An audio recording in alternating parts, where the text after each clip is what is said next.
Bismillah ar-Rahman ar-Rahim. Wa salatu wa salam ala moulana rasulillah wa ala alihi wa sahbihi ajma'in.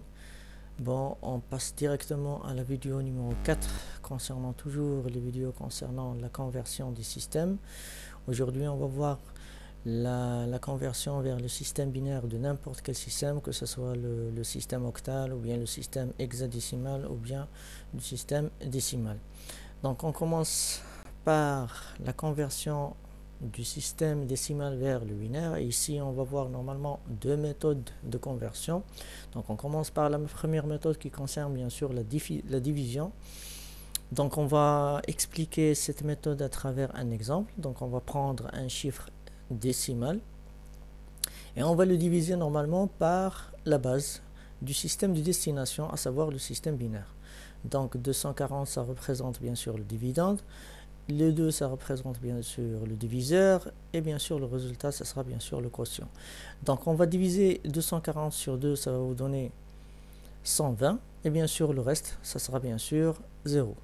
Donc on va continuer à diviser par 2 jusqu'à ce qu'on trouvera bien sûr un quotient inférieur à la base, c'est-à-dire la valeur 2. Donc on divise toujours normalement 120 par 2, donc on trouve 60, donc le reste toujours est 0. Encore une fois, le résultat ou bien le quotient c'est 30, le reste toujours est 0. Encore une fois, on va diviser par 2. Donc le quotient c'est 15, le reste toujours c'est 0. Donc ici, le résultat c'est 7, le reste cette fois-ci c'est 1. Le résultat c'est 3, le reste toujours est 1. Donc on divise par 2 encore une fois. Donc le résultat est 1. Et le reste, bien sûr, c'est 1. Donc comme j'ai dit, lorsque vous trouverez bien sûr un résultat inférieur à la base, vous arrêtez l'opération, bien sûr. Donc la valeur ou bien le chiffre binaire correspondant au chiffre décimal, hein, donc on va faire la lecture du bas vers le haut. Et on obtiendra bien sûr le chiffre binaire suivant. Donc on va placer, on va dire normalement que 240 en décimale, ou bien la conversion de 240 en décimale, ça va vous donner 1, 1, 1 et 1. Bien sûr, la lecture s'effectue du bas vers le haut. Donc 0, 0, 0, et à la fin, bien sûr, 0. Donc ça, c'est la méthode, bien sûr, de division. Maintenant, on va voir normalement une autre méthode, à savoir la méthode de soustraction. Donc, première chose à faire normalement, il faut poser les valeurs par position. Donc ici, puisqu'on va faire la conversion vers le binaire, donc on va faire 2 à la puissance 0. 0, ça représente ici la position, 2 à la puissance 1, 2 à la puissance 2, et ainsi de suite. Vous pouvez faire autant de valeurs de position que vous voulez. Ça dépend de la grandeur du chiffre, du nombre normalement à convertir vers le binaire. Bien sûr, les valeurs par position, ça sera 1, 2, 4, 8, 16, 32, 64, 128, 256, et vous pouvez continuer, 512, 1024 et ainsi de suite. Comme j'ai dit, ça dépend normalement de la grandeur du nombre à convertir. Donc, après, normalement, on va utiliser la soustraction pour trouver, bien sûr, le nombre binaire correspondant au nombre. Donc on va prendre toujours le nombre décimal de 140 et on va chercher normalement la valeur la plus proche ou égale à ce chiffre. Dans cet exemple, bien sûr, ça sera 128. Donc 128, c'est le chiffre normalement, ou bien le nombre le plus proche normalement de 240. Et on va faire une opération de soustraction. Donc on va trouver 112. Encore une fois, on va chercher la valeur la plus proche ou égale à ce chiffre. Donc on va trouver que c'est 64. Encore une fois, on va faire une soustraction. Donc le résultat, ce sera 48. Donc on cherche toujours la valeur la plus proche. Et bien cette fois-ci, c'est le 32. Encore une fois, la soustraction. Et bien sûr, la valeur la plus proche de 16, cette fois-ci, c'est le 16. Donc il y a une valeur par position qui est égale au résultat de la dernière soustraction. Donc lorsque vous trouverez bien sûr comme résultat 0, eh bien bien sûr, vous arrêtez bien sûr la soustraction. Donc, les valeurs par position qu'on a utilisées, il y a le 128, il y a le 164, il y a le 32 et il y a le 16. Donc, pour toutes les valeurs par position utilisées, on va choisir un bit d'une valeur de 1. Et pour le reste, bien sûr, on va choisir normalement des bits pour la valeur de 0. Et comme ça, vous aurez bien sûr le chiffre ou bien le nombre binaire correspondant au nombre décimal.